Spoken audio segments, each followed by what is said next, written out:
Bismillahirrahmanirrahim. Assalamualaikum warahmatullahi wabarakatuh. Alhamdulillahi rabbil alamin.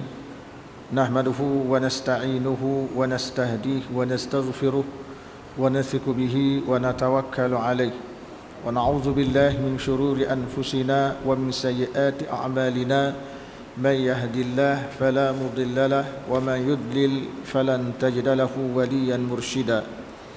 أشهد أن لا إله إلا الله وحده لا شريك له خصنا بخير كتاب أنزل وأكرمنا بخير نبي أرسل وأتم علينا بأعظم دين شرع وأشهد أن محمدا عبده ورسوله بلغ الرسالة وأدى الأمانة ونصح الأمة وجاهد في الله حق جهاده وتركنا على محجة البيضاء ليلها كنهارها لا يزيغ عنها إلا هالك والصلاة والسلام الأتمان أكملان على حبيبنا وشفيعنا وذكرنا ومولانا محمد وعلى آله وأصحابه ومن اهتدى بهديه واستنى بسنته واقتدى بتعاليمه إلى يوم الحشر والجزاء أما بعد. Yang dihormati Tuan Imam, Wan Bilal, pengurusi dan juga ahli-ahli jawatan kuasa masjid, para ulama, para ustaz, para pendakwah, pada pecinta ilmu, rakan-rakan media, terusnya muslim-muslimat dan tuan puan-puan yang dirahmati Allah sekalian. Alhamdulillah pada malam ini kita dapat bersama-sama dalam majlis ilmu kita secara mingguan berkaitan dengan isu-isu fiqh halal haram semasa. InsyaAllah pada malam ini kita sambung lagi sedikit lagi kupasan berkaitan dengan sihir dan seterusnya kita akan menyentuh tentang satu perkara yang dilarang berlaku kepada ahli ilmu, iaitu bergaul dengan orang-orang yang fasik. Antara golongan yang ada kaitan dengan ahli sihir ialah sesetengah ahli sufi yang jahil dan sesetengah orang yang dikatakan mengalami majzub yang menimbulkan kesamaran kepada masyarakat umum. Kononnya mampu mendatangkan manfaat dan membendung mudarat. Kononnya mereka memiliki kuasa gaib yang boleh memenuhi hajat-hajat kekasih-kekasih mereka dan menghalang kebaikan daripada orang yang membenci mereka. Bahkan mereka menimbulkan kesamaran kepada orang awam. Kononnya apabila mereka marah, Allah pun marah, dan apabila mereka reda, Allah pun reda. Muslim-muslimat yang dirahmati Allah sekalian, salah satu di antara yang saya petik adalah kenyataan daripada Profesor Dr. Suqradawi dalam kitab dia Al-Halal wal Haram fil Islam, ialah antara segelintir golongan, bukan semua, segelintir golongan yang dikaitkan penlibatan mereka dengan ilmu sihir ialah setengah ahli sufi yang jahil dan setengah orang yang dikatakan mengalami majzub. Majzub ni orang yang ditarik pada Allah Subhanahu Wa Taala. Tengah-tengah dia hidup melakukan maksiat kepadanya, tiba-tiba dia bertaubat serta merta. Allah Taala tarik dia kepadanya. Disebut istilahnya sebagai majzub. Ada juga orang-orang seumpama ini yang terlibat dengan ilmu sihir. Bahkan Al-Hallaj, ini tokoh yang pernah hidup di zaman kerajaan kerajaan Bani Abbas. Al-Hallaj ini juga dikaitkan oleh setengah golongan sebagai mempelajari sihir di India. Kemudian bawa balik sihir itu pergi ke Baghdad dan macam-macam berlaku perkara pelik pada dirinya. Ini boleh kita ikuti dan boleh kita lihat dalam penjelasan yang disebut di antaranya dalam kitab Majmu' Fatawa oleh Syekhul Islam Ibn Taymiyah.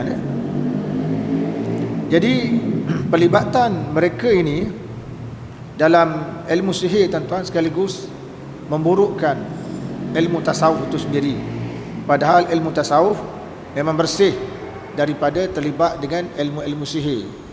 Ilmu sihir tak ada hubungan dengan ilmu tasawuf. Ilmu tasawuf ni tak ada hubungan dengan ilmu sihir. Kerana tasawuf ini dia fokus kepada soal pembersihan jiwa. Manakala sihir ini tujuannya adalah untuk memperak-perandakan manusia. Dan ada masyarakat kita keliru dalam membezakan antara sihir dengan karamah. Karamah ini anugerah daripada Allah Ta'ala dan tidak boleh dipelajari. Sihir boleh dipelajari dan boleh ditunjukkan bentuk-bentuknya di hadapan masyarakat. Seperti mana berlaku dalam kisah Nabi Musa AS, ahli-ahli sihir telah menunjukkan kehandalan mereka menukar tali-tali kepada ular-ular kecil. Kemudian berdepan dengan satu mukjizat Nabi Musa alaihi salam, di mana Nabi Musa alaihi salam telah mencampakkan tongkat dia, lalu tongkat itu berubah serta-merta menjadi ular yang besar, dan ular yang besar tadi menelan segala ular-ular kecil. Jadi di situ sekaligus menunjukkan berlaku pertemuan antara sihir dengan mukjizat. Maka sihir sama sekali tidak dapat mengatasi mukjizat. Begitu juga tuan-tuan, karamah para wali juga dia tidak boleh mengatasi mukjizat. Saya selalu petik kenyataan Profesor Dr. Yusul Aqradawi dalam kitab dia, dalam kitab Fusul Baina Salaf wal Khalaf ni, selalu sebut dalam kitab itu, sehebat mana pun seseorang itu kurniakan Allah Ta'ala dengan karamah, namun karamah itu tetap tidak boleh mengatasi mukjizat pada Nabi. Itu formula dia tuan. Sebab tu kalaulah kita mendengar cerita-cerita pelik di dalam masyarakat, dan tuan-tuan dapati cerita pelik itu agak keterlaluan, mengatasi mukjizat pada Nabi, kena berhati-hatilah. Tak boleh terima bulat-bulat. Ini tidak bermakna kita tidak percaya pada karamah. Karamah sebahagian pada kepercayaan dalam i'tiqad ahli sunnah wal jamaah. Kita tak nafi adanya karamah. Cuma sekarang ni terlalu banyak orang menggunakan benda-benda yang bukan karamah, mungkin istidraj, tapi dikaitkan dengan karamah, sehingga masyarakat menjadi keliru. Masyarakat menjadi keliru. Jadi oleh kerana itu perlu kita berhati-hati. Membahaskan tentang karamah biarlah dalam kerangka yang dibahaskan oleh ahli sunnah wal jamaah. Jangan terlalu berlebihan sehingga kadang-kadang kita terjerumus ke dalam meletakkan karamah itu mengatasi mukjizat. Mukjizat pada Nabi tidak diperbesarkan, karamah orang-orang soleh diperbesarkan. Sedangkan tuan-tuan, di zaman Rasulullah sallallahu alaihi wasallam, ketika mana proses menggali kubur peperangan Ahzab, proses menggali kubur pada masa itu berlaku dalam musim sejuk. Jadi para sahabat ni sambil-sambil menggali kubur, mereka terketa-keta pasal tidak ada makanan. Maka ada seorang sahabat telah balik ke rumah dia, lalu menyembelih seekor anak unta yang muda, dan dia ambil satu guni gandum, lalu diuli, dibuat makanan, dibawa ke tempat proses penggalian kubur itu dibuat. Dan apabila tiba di sana, Rasulullah SAW menjemput semua orang yang terlibat gali kubur itu. Sedangkan makanan tadi hanya mampu menampung keperluan 2-3 orang saja. Sebab kita tahu orang Arab ni dia makan kambing seorang atau 2 orang je. Kita kambing tu mungkin 20 orang makan. Orang Arab ni kambing mungkin 2 orang atau 3 orang gitulah, seekor kambing tu. Jadi apabila makanan tadi dibawa kepada Rasulullah sallallahu alaihi wasallam, Rasulullah jemput para sahabat. Maka ramai sahabat makan. Ini menimbulkan kerisauan kepada sahabat yang buat kuih itu. Sebab dia rasa tak cukup. Dia hanya fokus dia untuk jamu Rasulullah dan beberapa orang sahabat sahaja. Tiba-tiba Rasulullah jemput semua orang. Dan bila mereka makan tuan-tuan, semua kenyang. Bakinya masih ada. Baki itu dia bawa pulang ke rumah tadi, dan diberi pula pada jiran-jiran. Namun begitu tuan-tuan, para sahabat yang terlibat dalam proses penggalian kubur Ahzab tu tidak pula terpedaya dengan mukjizat tu. Dan mereka pula tidak hanyut dengan mukjizat yang diberikan oleh Nabi itu. Mereka tetap bekerja macam biasa. Tidak kata apabila para sahabat sudah pun melihat bagaimana mereka boleh makan makanan sedikit menjadi banyak, kenyang, kenapa para sahabat tidak buat satu kesimpulan, oleh kerana mukjizat Nabi ini, dia boleh menjadikan makanan sedikit dapat dimakan oleh ramai orang, maka kenapa proses penggalian kubur tadi tak boleh dipercepatkan? Tenaga dah kuat kan, kenapa tak boleh dipercepatkan? Dan kenapa perlu menggunakan tenaga yang ramai menggali kubur Ahzab tu? Kenapa tak menggunakan 2-3 orang saja? Dan Nabi menggunakan mukjizat dia. Jadi projek itu akan berlalu selama 10 atau 20 hari. Sedangkan proses penggalian kubur itu berlalu lebih daripada sebulan. Merentang untuk menentang kemarahan tentera Ahzab. Maknanya tuan-tuan, nak cerita para sahabat menerima apa itu karamah, apa itu mukjizat, tetapi mereka memahami dalam kerangkanya yang betul. Mereka tidak mudah terpedaya. Kita dengan gaya kita tuan-tuan. Sebab itulah kita kembali kepada asal karamah itu. Saya dah kata tuan-tuan, kembali pada asal. Jangan tengok benda yang pelik-pelik tadi. Benda yang pelik yang dikait karamah yang sepatutnya kita kejar. yang sepatutnya kita buat, iaitu istiqamah dalam melaksanakan amalan Islam. Tu dia. Itu karamah yang paling besar sekali. Walaupun orang tu tak berlaku pun benda pelik pada diri dia, kemampuan dia selalu saya sebut, boleh datang ke masjid pagi, petang, tengah hari, waktu subuh. Ini satu nilai yang sangat tinggi. Ini satu bentuk karamah. Ini satu bentuk karamah. Kemudian selain itu ada orang yang dikurniakan ilmu, dia baca sikit tuan dia faham banyak. Itu satu bentuk karamah Allah Ta'ala kurniakan kepada dia. Jadi istiqamah itu bagi saya, karamah istiqamah dia bagi, inilah karamah yang sepatut kita faham, yang sepatut kita kejar. Bukan karamah yang pelik-pelik tadi. Jadi bila kita tengok karamah pelik-pelik dan maka mulalah kita kata, aku ni bukan orang karamah, aku tak berlaku benda-benda pelik pada diriku. Tak. Karamah paling besar pada diri kita ialah kita dapat istiqamah dalam melaksanakan amalan-amalan Islam, zahir dan batin. Itu dia karamah paling besar sekali. Itu dia karamah paling besar sekali. Kemudian tuan-tuan, yang disebut oleh Syekh Rustuh tadi, dia kata ada setengah orang mengiktikadkan oleh kerana orang tu dia wali, kan, maka kalau dia suka, Allah Ta'ala suka. Kalau dia marah, Allah Ta'ala marah. Tuan-tuan macam sekalian, kenyataan ini kita kena tengok dulu. Kenyataan ini kena tengok dulu. Kalau orang itu orang yang fasik, tak mungkin kalau dia suka, Allah Ta'ala suka. Tak mungkin dia benci, Allah Ta'ala juga benci sesuatu. Sebaliknya, kalau orang itu memang betul dia berjuang agama Allah, seperti Nabi kita atau para sahabat, kerana para sahabat ni dia tidak akan suka malaikat yang disukai oleh Allah. Para sahabat ni tak akan benci malaikat yang dibenci oleh Allah. Oleh kerana itu, apabila para sahabat benci sesuatu, maka memang Allah Ta'ala benci perkara itu. Apabila sahabat sukakan sesuatu, Allah Ta'ala pun memang sukakan sesuatu yang disukai oleh sahabat tu. Jadi kita kena tengok tuan-tuan, kita tak boleh kata kenyataan satu kenyataan umum, kena tengok orang tu sendiri. Kalau benda tu dia buat betul-betul menepati sunnah, ya betul lah. Kalau dia tu bercanggah, maka kita tidak boleh memakainya. Orang ramai tidak berhak membantah amalan mereka sekalipun terkeluar daripada batas syarak. Mereka juga menimbulkan kesamaran, kononnya memainkan peranan penting dalam kerajaan ghaib dan batin. Ada pula tuan-tuan, Syekh Qaradawi menyebut dalam kitab dia Al-Bid'atu fil Islam. Dia kata orang lantik dia panggil khalifah. Ada orang dia lantik satu khalifah untuk kerajaan batin. Bukan kerajaan macam kita kat Malaysia ni, kita lantik Perdana Menteri, itu kerajaan zahir. Kan? Yang ini bersidang dia panggil kerajaan zahir. Itu bukan kerajaan batin. Semua orang dapat melihat perbahasan dalam parlimen kan, kerajaan zahir. Ni dia kata ada satu kerajaan, nama dia kerajaan batin. Pula dah. Jadi tuan-tuan bayangkanlah, kita begitu mudah diperdaya dan ditipu. Jadi ada dua kerajaan rupanya. Ada kerajaan zahir, ada kerajaan batin. Sedangkan dalam kitab-kitab siasat syariah yang orang Islam nak tubuh kerajaan tu, kerajaan zahir itu jelah. Mengapa kerajaan batin ni? Kan? Jadi dia kata kerajaan batin ini iaitu kerajaan para wali. Kerajaan para wali. Dan kononnya para wali ini ditempatkan di alam-alam tertentu. Saya masih ingat masa saya remaja dulu tuan-tuan, ada seorang hamba Allah panggil pergi ke rumah dia, baca Quran, suruh baca Quran, suruh baca Yasin. Jadi ramai orang pergi ke rumah dia baca Quran, baca Yasin. Betul orang tanya dia, apa tujuan panggil kami ke rumah ni?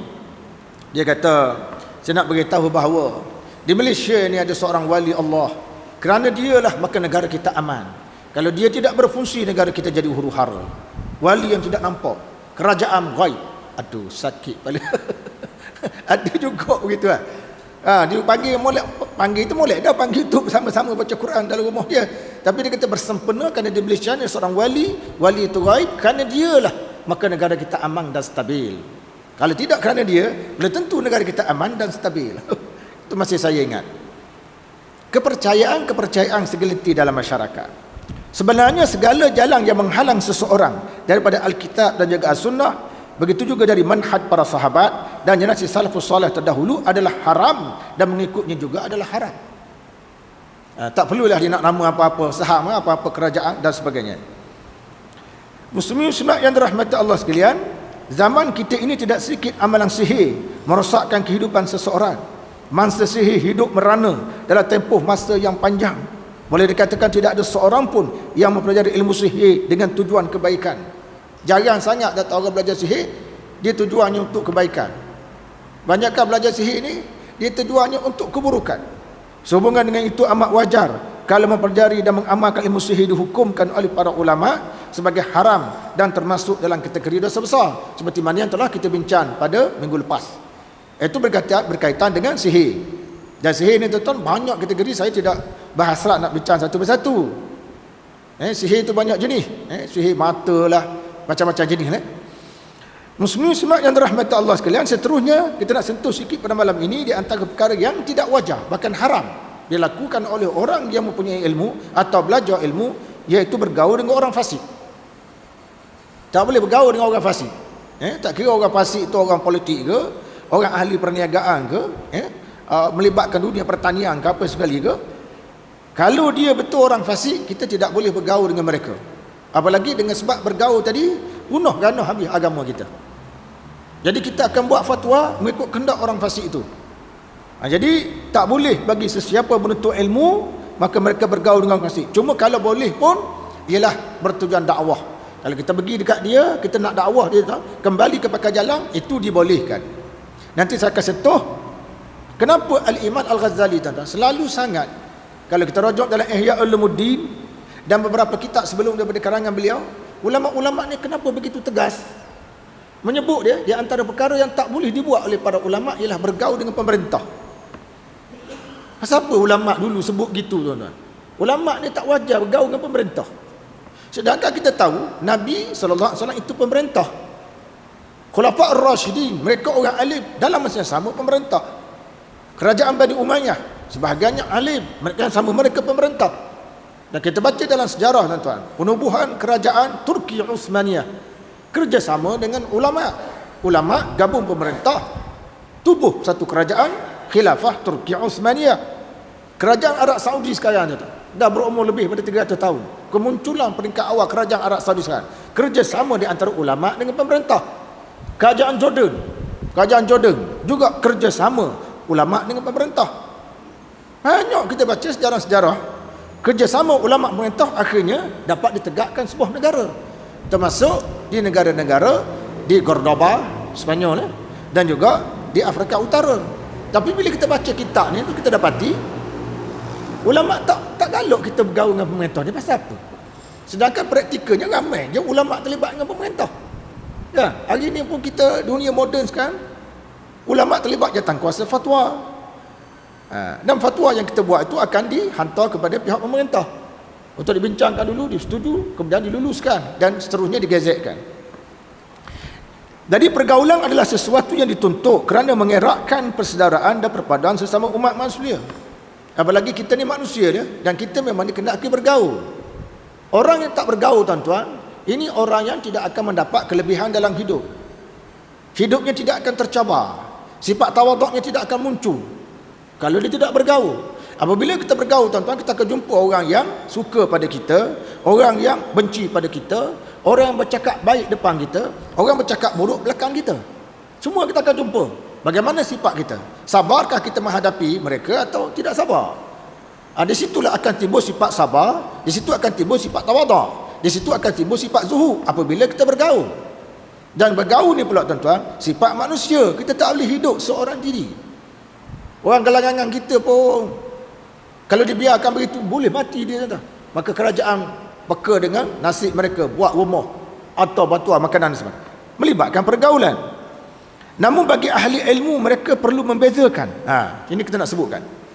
Mereka perlu membezakan di antara pergaulan yang dibenarkan dengan pergaulan yang tidak dibenarkan. Bergaul tu kita perlu, tapi kita nak bergaul hak mana satu? Bagi ahli ilmu memang kena jaga sangat. Antara yang tidak dibenarkan ialah pergaulan dengan orang fasik. Ini kerana pergaulan memberi kesan kepada cara berfikir dan berkelakuan pada diri seseorang. Itu memang sungguh lah. Salah satu malapetaka bergaul tuan-tuan ialah kesan. Dia kesan. Jadi kesan dia ialah, kalau orang yang kita bergaul tu fasik, biasanya kefasikan dia itu akan tempias kepada kita sikit sebanyak.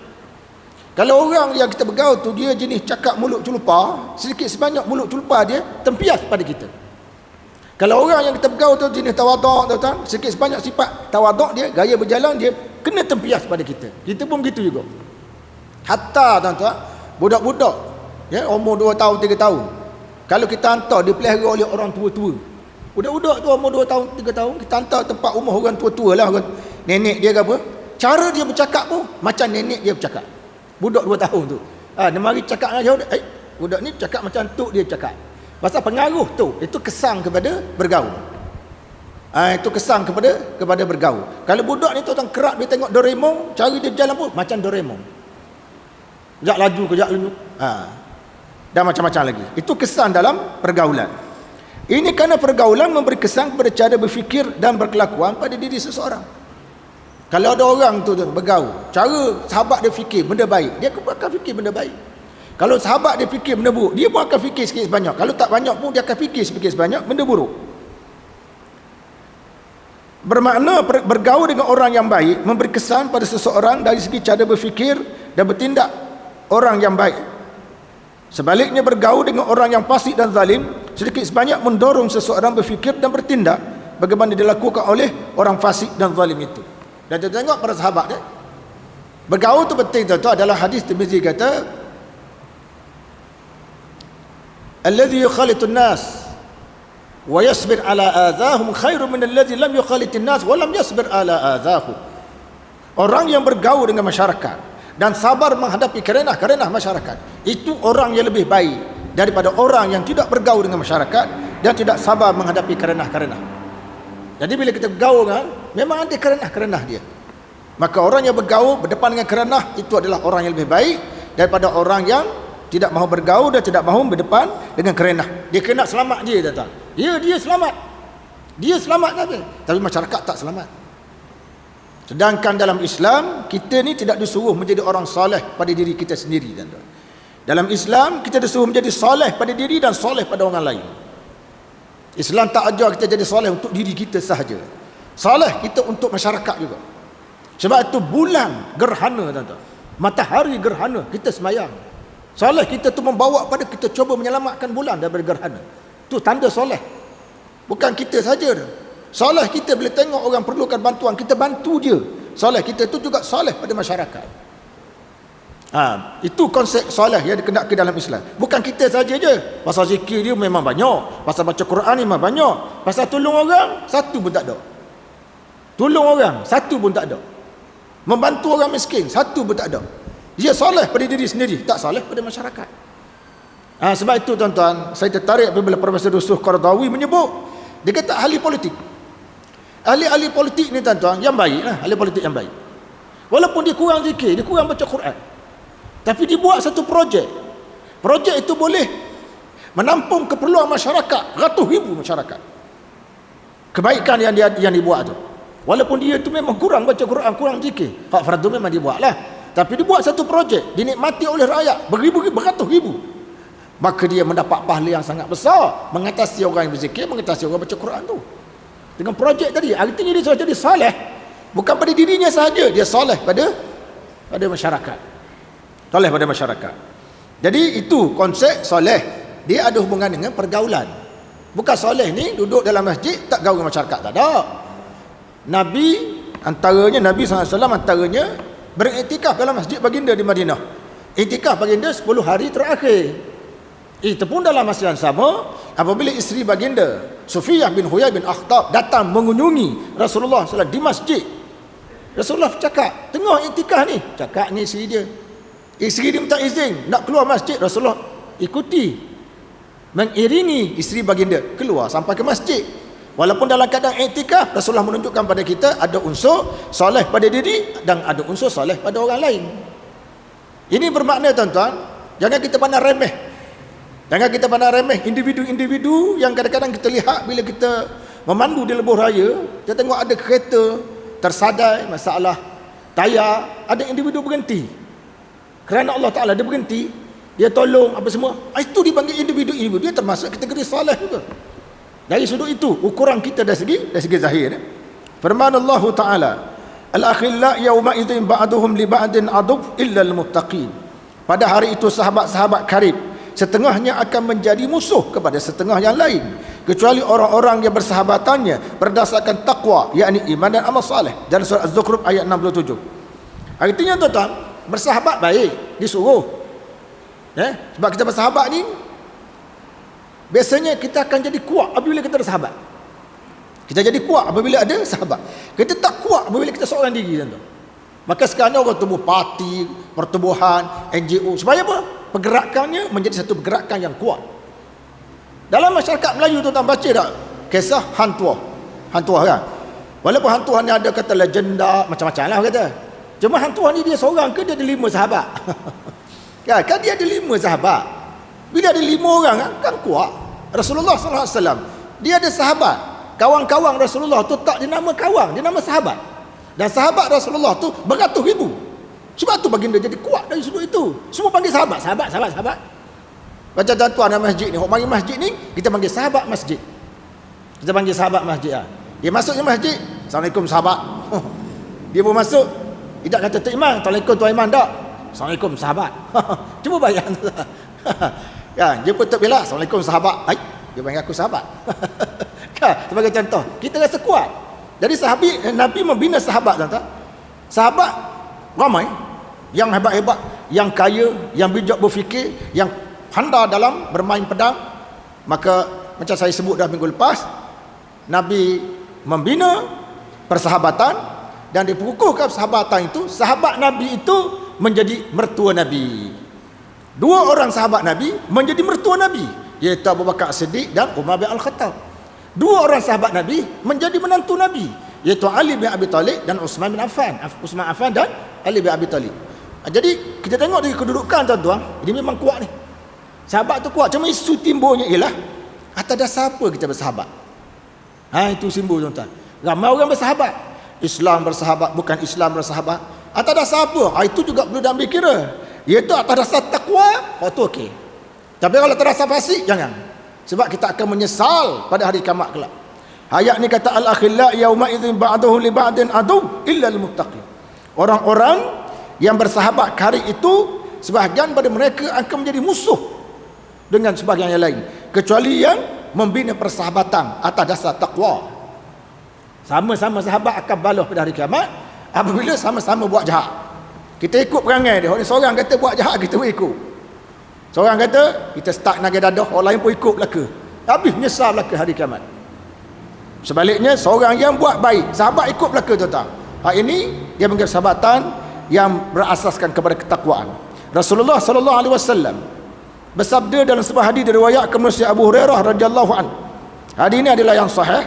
Al mar'u ala dini khalilih falyanzur ahadukum man yukhalil. Seseorang itu mudah terikut dengan perangai kawannya.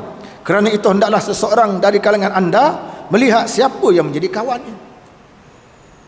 Jadi penting nak pilih kawan, penting sangat. Nak remaja-remaja kita datang, dia kena tengok siapa nak pilih kawan. Kadang-kadang tuan kita kawan orang siapa? Orang suka main motor besar. Orang main motor besar lah. Maka kita pun terikut, kita pun beli motor besar. Pasal nak ikut kawan, kita tak mau jatuh standard kita. Kalau pun motor kita tak mahal sangat, yang penting motor kita kategori motor besar. Ya, sebab kita berkawan orang kategori motor besar. Ada sahabat saya, tuan-tuan, dia ni orang ajak geng-geng motor besar lah. Orang ajak dia masuk dalam geng. Dia masuk, bila dia masuk, dia kena beli motor besar. Dia kena beli seragam atau set apa semua sekali lah. Pakai topi dan sebagainya. Cuma dia kata, yang jadi masalahnya ialah, dia kata, geng-geng motor besar ni, ini cerita dia lah. Dia kata geng-geng motor besar ni, apabila mereka lalu, sampakan traffic light warna merah pun mereka langgar. Light merah, zoom. Puak-puak dia je lalu. Jadi kadang-kadang pokcik-pokcik ni terpaksa tunggu sehingga bila lah lampu tu menjadi hijau, dia elok je lalu. Ya. Jadi dia berkawan atau dia kata sombong. Dia sendiri fikir. Dia kata sombong betul geng-geng motosikal ni. Macam tu awal-awal lah. Awal-awal kewujudan geng-geng motosikal besar. Ni ramai dah geng-geng motosikal yang ada ustaz di dalam dia jalan berhenti semayang. Molek dah sekarang. Dulu peringkat awal dulu. Geng-geng motosikal. Langgar, tuan-tuan, api merah, kemudian tak memberi ruang kepada pengguna-pengguna ni. Kalau dia lalu kat, kita terpaksa ke tepi. Dia malu geng-geng dia dengan suara yang kuat. Kemudian dia cerita satu ketika Ada satu, kalau tuan-tuan ingat, satu ketika dahulu berlaku satu kemalangan di Johor. Jadi dia dan isteri dia terlibat. Isteri dia kat belakang terlibat, tuan-tuan. Masuk hospital. Jadi semenjak itulah, bila masuk hospital dia mula memikirkan. Dia kata, apa faedah aku terlibatnya geng-geng kota besar ni? Akhirnya tuan-tuan, dia jual motosikal dia. Lepas tu sentiasa melazimi masjid. Pergi sama masjid. Dia kata tak ada faedah, dia kata. Itu pada awal lah, pada era awal kemunculan geng-geng motor besar. Tapi ini banyak dah perubahan. Saya dapati ada orang agamawan juga yang punya motor besar. Jangan main ustaz-ustaz ada motor besar juga. Ceramah motor besar. Mereka berjaya membimbing elok je. Geng-geng ini dia buat gotong royong, bersih kubur ada. Lepas tu semayang, jamak, jaga. Bagus. Dari sudut satu baguslah. Saya cerita tu peringkat awal dulu. Muslimin semua yang dirahmati Allah sekalian. Jadi Nabi menyebut dalam hadis ini keperluan untuk kita berhati-hati dengan siapa yang kita berkawan. Jadi tuan-tuan, ibu bapa ni di antara adab. Saya baru tulis buku Adab Bapa dengan Anak. Antara adab bapa dengan anak, dia kena teliti. Anak tu nak kawan dengan siapa, dia kena ambil tahu. Dia jangan biarkan, dia nak balik 12 malam pun tak apa, pukul 3 malam pun tak apa, pukul 4 pagi pun tak apa. Tak. Dia kena tahu siapa. Sebab Nabi ambil perhatian dengan siapa sahabat-sahabat dia berkawan. Nabi tahu. Nabi ambil perhatian. Dan Nabi punya sistem persahabatan dia, apabila Nabi selesai solat tuan-tuan, Nabi selesai solat tu, Nabi pusing ke depan, Nabi tanya, siapa tak hadir semayang? Nabi berani tanya. Sebab apa berani tanya? Sebab orang yang ditanya tu sahabat. Bila sahabat macam kawan kita berani cakap dengan dia sebab dia kawan. Tapi kalau kita tak anggap dia sebagai kawan, kita tak berani nak cakap. Macam saya tuan-tuan, saya tak anggap tuan-tuan sebagai kawan saya, nak cakap sebarang kan main. Siapakah saya? Tuan-tuan ni siapa ni? Ini pegawai tinggi kerajaan yang baru pencen. Saya tak berani nak cakap sebarang. Tapi kalau saya anggap dia sahabat, boleh-boleh ada, kita senyum, kita bergurau, kita apa kan. Nabi menganggap semua belakang dia sahabat. Nabi berani tanya, siapa nak mari subuh? Siapa nak mayang ni? Nabi tanya saya. Cuba kalau tu imam kita tuan-tuan sudah semayang, dia pusing. Siapa nak mayang? Siapa tak mari? Sudah. Memang tak mari terus. Kalau Tok Iman tanya kalau Tok Iman tanya memang orang akan cakap masjid tu berat tu. Tok Iman dia tanya, kalau kita pergi sekali jangan tak pergi, kena pergi berterusan. Kalau tidak Tok Iman dia tanya. Takut tahu orang. Sebenarnya tanya ni bukan Tok Iman, Nabi sendiri sallallahu alaihi wasallam jangan tanya. Orang ni tak datang sebab apa? Nabi nak tahu sebab ya, sebab apa? Sebab apa tak datang? Kalau sebab dia tak kukuh, rugi. Kalau sebab dia kukuh, amat baiklah.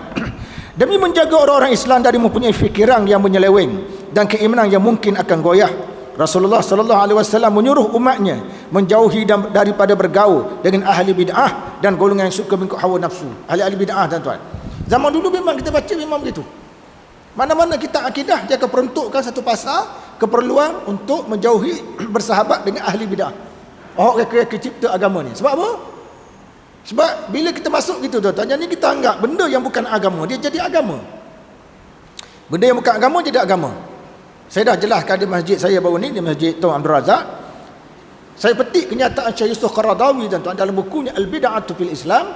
Dia kata ada segelintir orang yang beriktikaf di dalam gua dengan menganggap iktikaf dalam gua itu sama taraf iktikaf dalam masjid. Kenapa? Kerana Nabi SAW ketika sebelum dilantik menjadi Rasul, baginda bertahanus dalam gua. Jadi menunjukkan bahawa beriktikaf dalam gua itu boleh. Jadi Syekh Qaradawi ini dia membantah, mana boleh. Iktikaf satu-satunya tempat ialah dalam masjid. Lebih afdal masjid itu masjid jami'. Ada pun masjid biasa harus iktikaf. Beberapa fatwa negeri, fatwa Terengganu membenarkan iktikaf di surau. Sebab surau itu termasuk kategori masjid walaupun tidak jami'. Dia tidak afdal. Kita iktikaf masjid ini adalah lebih afdal. Muslim semua hormati Allah sekalian. Jadi setelah Rasulullah mendapat wahyu, baginda tidak lagi pergi ke gua. Tapi golongan ini kata oleh kerana Nabi pernah bertahanuh dalam gua, menunjukkan boleh iktikaf dalam gua. Berat ni. Tuan-tuan boleh rujuk kitab saya sebut tadi, nama dia Al-Bid'atu fid Din. Karangan Profesor Yusuf Qaradawi, dia sebut, dia banyak sebut benda-benda bid'ah. Salah satu ni lah. Golongan yang tidak pergi sembahyang Jumaat dan berjamaah bersama masyarakat kerana sibuk beriktikaf dalam gua. Jadi alhamdulillah lah, dekat dengan negara kita ni jarang kita dengar lah. Jarang tuan-tuan Kita dengar iktikaf dalam gua. Sebab bila iktikaf dalam gua ni maknanya apa? Maknanya dia tidak akan solat berjemaah di sepanjang Saudi. Dan dia juga tidak akan menunaikan solat Jumaat. Sedangkan haram tak menunaikan solat Jumaat, berdosa besar. Dan kalau 3 kali boleh bawa kepada murtad. Jadi menggunakan hujah tu sangat berbahayalah. Jadi antara golongan yang jangan kita berkawan ialah disebut ialah golongan ahli bid'ah dan golongan yang suka mengikut hawa nafsu. Golongan yang suka mengikut hawa nafsu. Antara golongan suka mengikut hawa nafsu, tuan-tuan, golongan apa? Golongan dia panggil golongan yang dia kahwin ni dia bukan nak mengikut sunnah. Tahu tak? Dia kahwin sekadar nak melepaskan nafsu dia. Dia kahwin seorang, sebulan cerai. Kahwin 2, 3 bulan cerai. Tak berapa puluh orang isteri tak tahu. Nabi marah orang yang berkahwin sekadar untuk merasa. Tahu tak? Nabi kata kahwin sekadar nak merasa. Nabi marah. Ini orang yang ikut. Jadi kalau kita kawan-kawan ni, kita pun nak nikah ramai juga macam dia. Jadi sedangkan dalam Islam poligami itu ada motif yang sangat mulia dan sangat tinggi. Poligami itu di samping kita boleh bantu muslimat-muslimat kita yang tak ada suami dan sebagainya lah. Dia ada motif yang sangat besar ya. Begitu juga tuan-tuan, ada orang-orang perempuan yang kita jumpa lah, dan dia ni berkahwin tuan-tuan, dia tak berkahwin dengan remaja. Dia tak nak kahwin dengan orang remaja, dia tak kahwin dengan orang biasa. Nak kahwin dengan siapa? Datuk-datuk. Dia kahwin dengan datuk-datuk. Ada kes. Dia kahwin datuk A, tak lama pula, setahun cerai. Dia dapat mut'ah. Dia kahwin datuk B, setahun kemudian cerai. Dia dapat mut'ah kedua. Sekali dapat beratus ribu, 2 kali juta lah bawah. 2 orang datuk selesai. Ini kahwin bukan membina rumah tangga mengikut sunnah Nabi, tetapi nak mendapatkan sesuatu daripada orang yang bergelar datuk dan tan sri. Jadi datuk dan sri ni memang yakinlah dia ni kahwin betul-betul atas dasar cintanya kepada dia.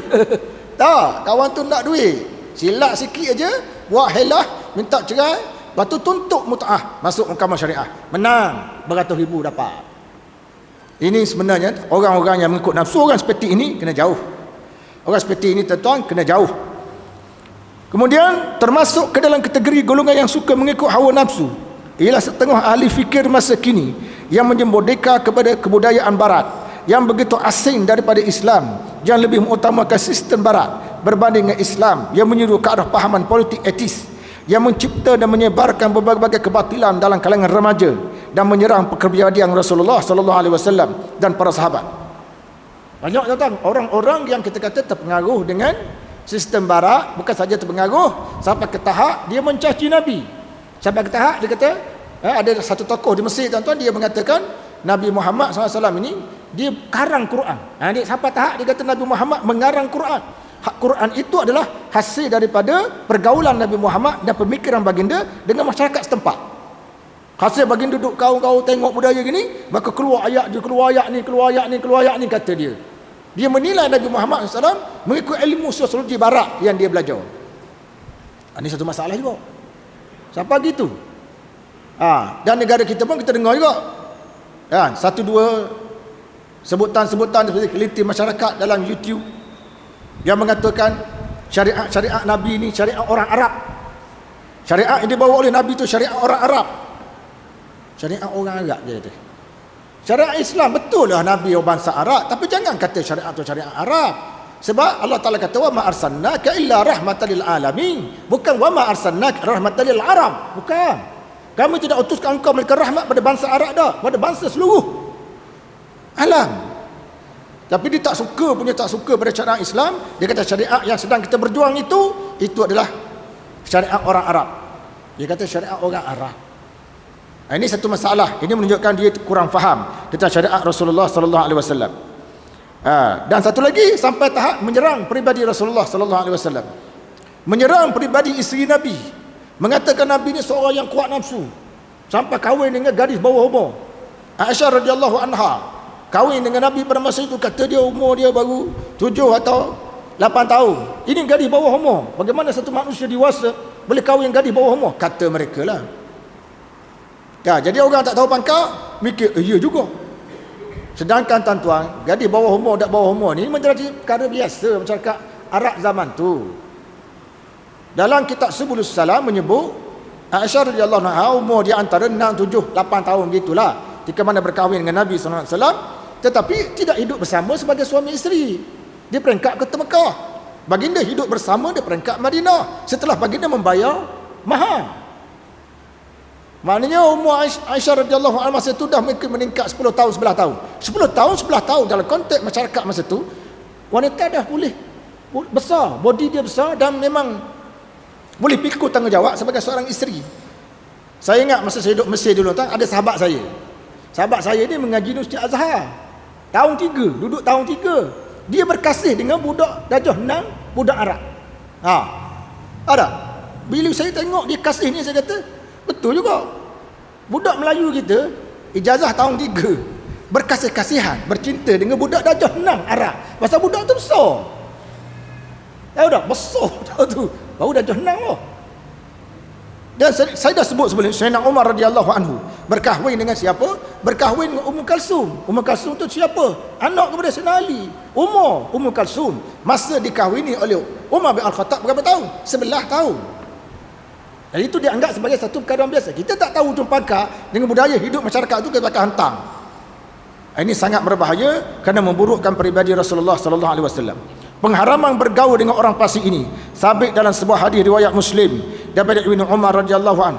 Yahya bin Ya'mar radhiyallahu an pernah berkata kepada Ibnu Umar radhiyallahu an, "Ya Aba Abdurrahman, inna qauman yaqra'una al-Qur'an wa yataqaffaruna al-'ilm wa yaz'umuna alla qadar wa anna al-amra Qala fa idza lakit ulaik fa akhbirhum anni minhum bari wa annahum minni bura والذي يحلف به عبد الله لو أن أحدهم أنفق مثل أحد ذهبا ما قبل ذلك منه حتى يؤمن بالقدر خيره وشره."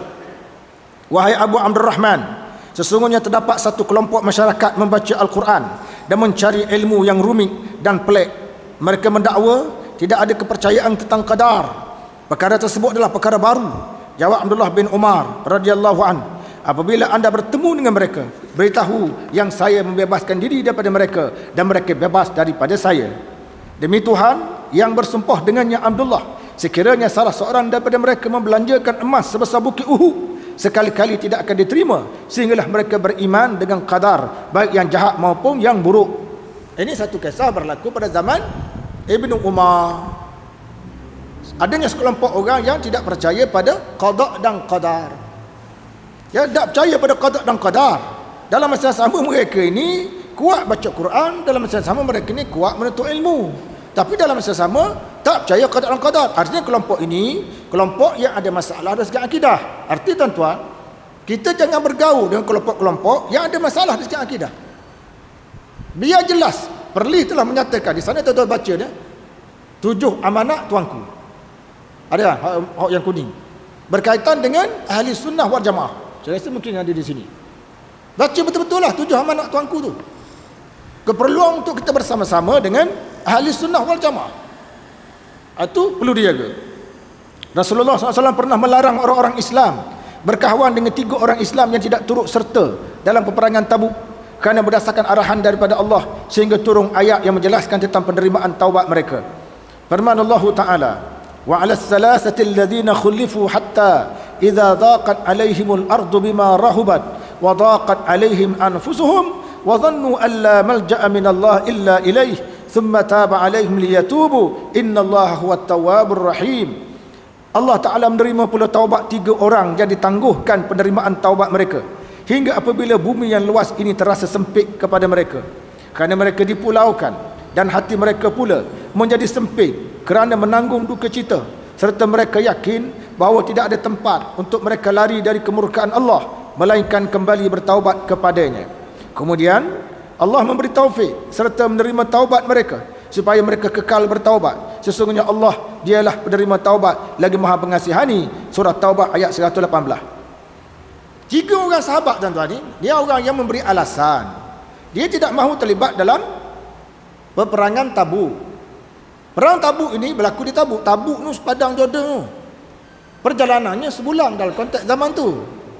Nabi menyediakan dana yang besar. Dan daripada dana tadi Nabi SAW berjaya membentuk satu pasukan tentera dengan kekuatan 30,000 orang. Boleh dikatakan tak ada orang tak terlibat. Hak tak terlibat orang munafik. Tiba-tiba 3 orang sahabat Nabi ni dia tak nak terlibat. Dengan alasan kalau dia pergi perang turut serta dengan Nabi ke Tabuk, siapa yang nak pungut buah tamar yang sedang masak ranum?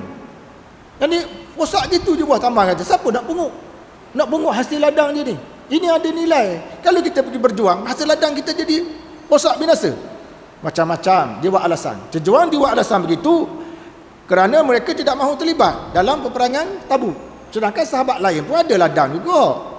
Tapi mula-mula ada, mereka menguruskan dengan baik, tinggal ada orang jaga ladang tu. Mereka pergi dengan Nabi ke Tabuk. 3 orang ni telah dipulaukan oleh Nabi tadi. Nabi pulau. Lebih daripada 40 hari Nabi pulau. Orang lebih daripada sebulan lah secara umumnya. 3 orang sahabat di pulau. Sehingga mereka jalan pun orang tak tegur, isteri mereka pun tak tegur. Dia rasa macam bumi ni sempit. Tak ada orang tegur. Sehinggalah Allah Ta'ala turunkan ayat menyatakan diterima taubat mereka. Taubat dah tu. Siapa nak cerita kan? Nabi suruh pulau. Orang yang tidak mahu bekerjasama untuk menegakkan Islam, Nabi suruh pulau pada zaman tu. Dia tidak mahu bekerjasama untuk menegakkan Islam, Nabi suruh pulau tanpa alasan siapa. Sebab secara logiknya tuan-tuan, kita baca hadis kan. Hadis sahih. Sebut apa? Sahih Bukhari pun ada, Muslim pun ada. Man mata walam yaghzu walam yanwil ghazwah mata mitatan jahiliyah. Siapa yang mati tapi dia tidak pernah berjuang di medan perang atau tidak pernah berniat untuk berjuang di medan perang, matinya mati jahiliyah. Artinya apa tu? Artinya orang Islam kena ada hasrat untuk berjuang. Tak kira dia tua muda pun, berjuang untuk pertahankan Islam. Kena buat sesuatu untuk pertahankan Islam. Orang Islam begitu sifat dia, kena ada. Sebab tu Nabi kata orang yang mati tidak sempat berjuang atau tidak ada niat untuk berjuang, matinya sama mati jahiliah.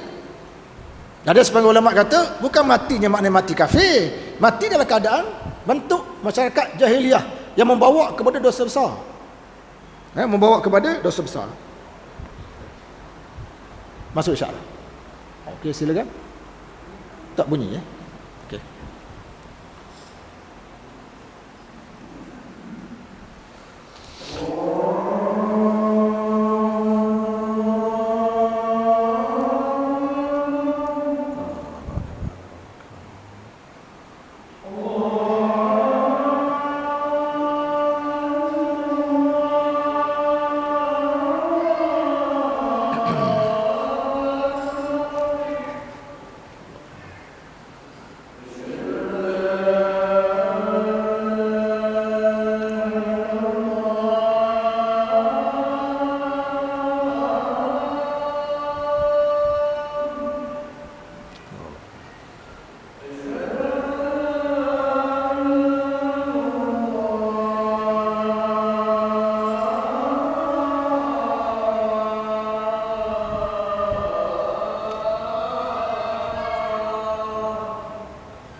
Tekan lama dah dia tak tu.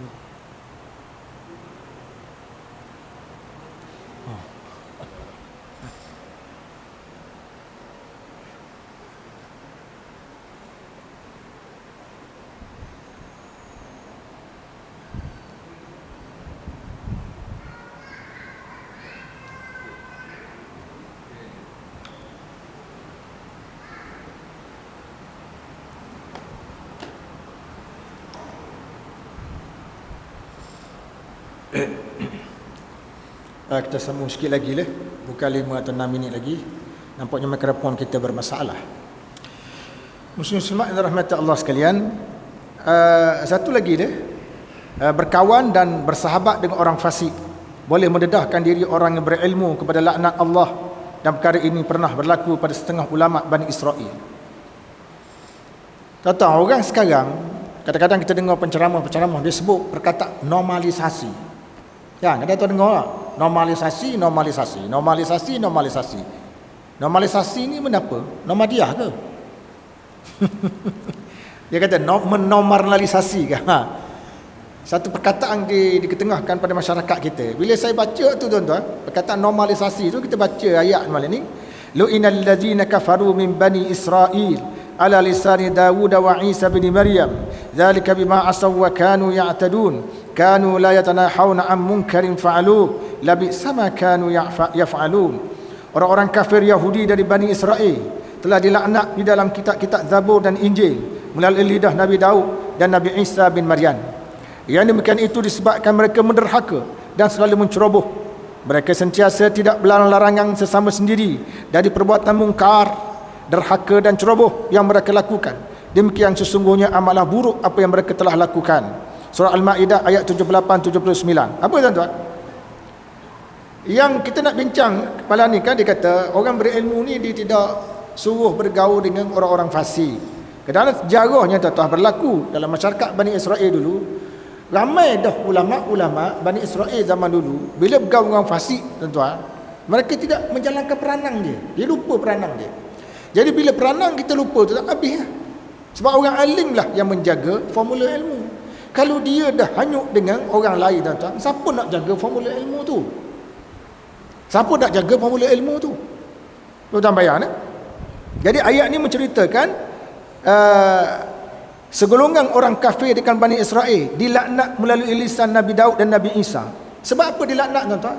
Sebab dia menormalisasikan. Itu saya nak sebut normalisasi tadi. Normalisasi benda. Dia bagi menormalisasikan benda mungkar menjadi makruf, benda makruf menjadi mungkar. Orang Bani Israel tuan-tuan minum arak. Ulama dia pergi tegur. Tegur tak pakai. Tegur kedua tak pakai. Tegur ketiga tak pakai. Akhirnya ulama duduk majlis tu minum arak sama. Mula-mula dia okey dah, tegur molek dah. Akhir tegur tak berganjak, tegur tak berganjak, senang kita minum jugalah. Jadi tuan-tuan, di situ dipanggil menormalisasikan benda mungkar jadi benda makruf. Itu bahayanya apabila yang buat menormalisasi ini dibuat oleh ulama.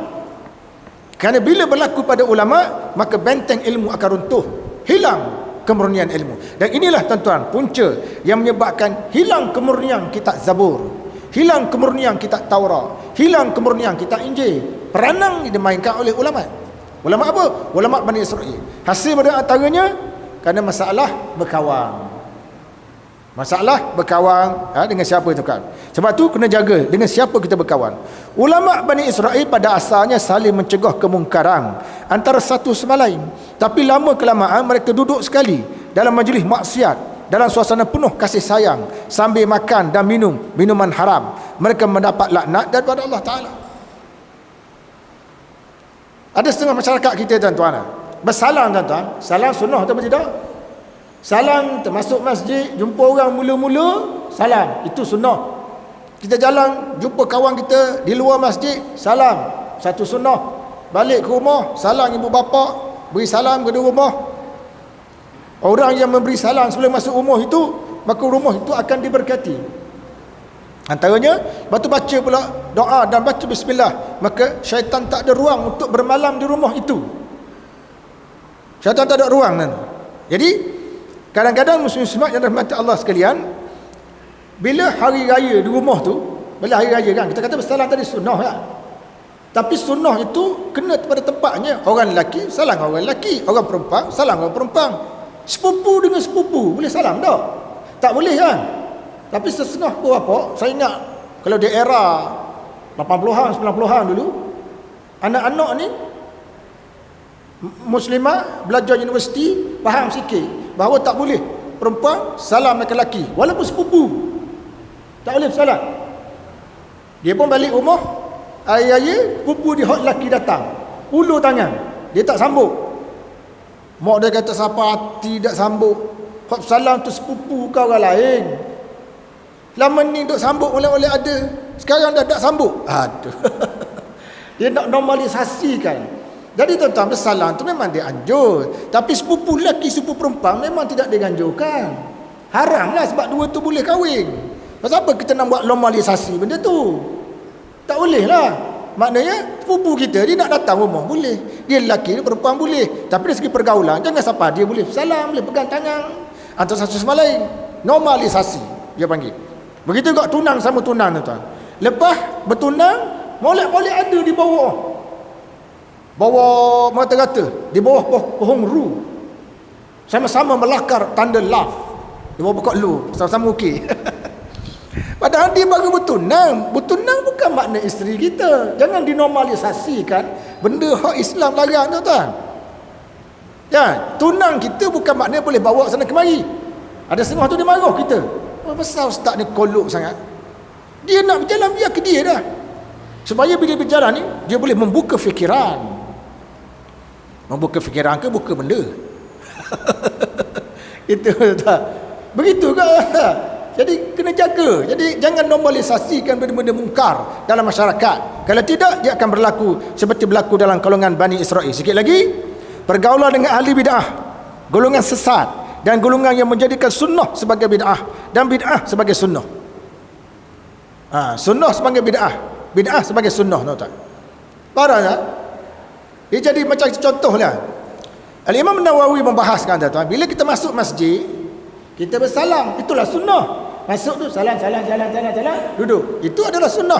Sunnah masuk masjid. Dan lepas kita sembahyang, tak ada konsep salam. Dia tak ada salam. Kecuali sebagian ulama, dia kata kita bersalam lepas sembahyang itu kerana atas dasar tadinya kita tak sempat nak salam masa masuk itu. Kita nak qada salam, kita nak salam. Tapi satu acara khusus lepas pada sembahyang itu kita bersalam. Itu tidak ada. Sebab itu tuan-tuan dan puan sekalian, kita tengok dalam sunnah Nabi tak ada pula baginda bersalam lepas sembahyang cara khusus tu. Seperti mana segelintir yang dibuat oleh masyarakat Melayu kita. Maka dia termasuk dalam amalan bid'ah yang makruh. Amalan bid'ah yang makruh. Jadi kita kena beza. Jadi sekarang ni kalau tuan-tuan pergi setengah negeri mereka lepas sembahyang tu salam. Jadi sebenarnya Nabi tuntut hak mana satu? Hak Nabi ajar. Masuk masjid salam dulu ke lepas sembahyang salam. Bukan saya nak kata orang setengah orang kata dah ustaz dah salam, kita salam pas sembahyang kafir ya. Kita salam pas sembahyang jadi sesat ke mana? Lah, siapa pula kata kafir? Siapa kata sesat? Kita cakap bab sunnah. Mana satu? Kamu jangan tafsir bukan-bukan. Aku tak cakap bab tu. Faham? Jadi sunnah tuan-tuan masuk masjid. Kan, siapa-siapa yang terjumpa salam. Kenal ke tak kenal salam. Itu sunnah Nabi. Sudah kita salam, tak ada lah bersalam. Tadi kita bersalam dah. Jadi oleh kerana adanya konsep normalisasi, normal pula. Kerana ada normalisasi datang, orang menormalisasikan salam lepas sembahyang kan. Sepatut kita kena normalisasikan salam masa masuk masjid. Itu yang betulnya.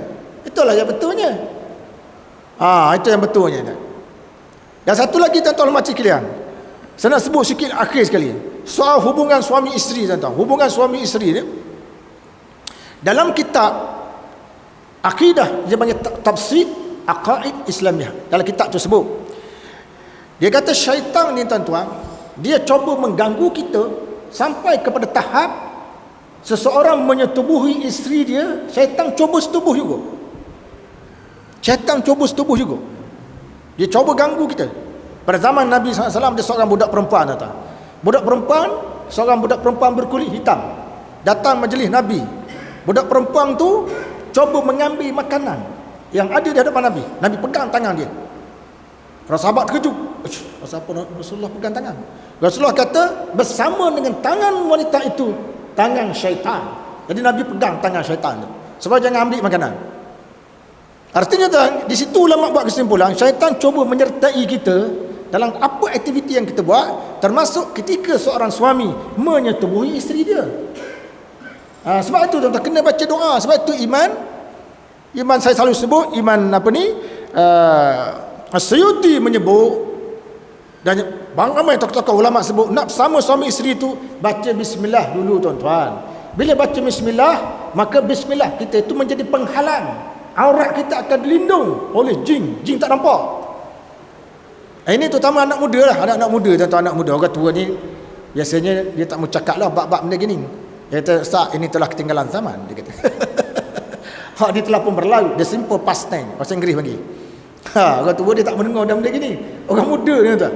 Orang muda ni, artinya saya nak sebut tuan-tuan, dalam kita bersama-sama dengan isteri tadi, jangan lupa sentiasa baca doa, sentiasa baca bismillah, sentiasa berlindung dengan Allah daripada gangguan syaitan. Kalau tidak, tahu tak tuan-tuan, isteri kita, orang kita nak menikah, orang kita sayang dia, orang kita cinta dia lama-lama tu, faham tak? 15 tahun cinta baru boleh menikah.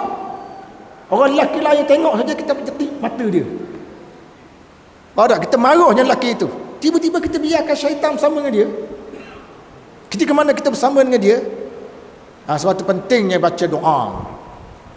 Yang pertama. Yang kedua, setiap pertubuhan yang berlaku tadi, niatnya hendaklah diperbanyakkan. Bukan satu je. Jangan niatnya nak lepas syahwat, nak mencari kelegaan. Bukan.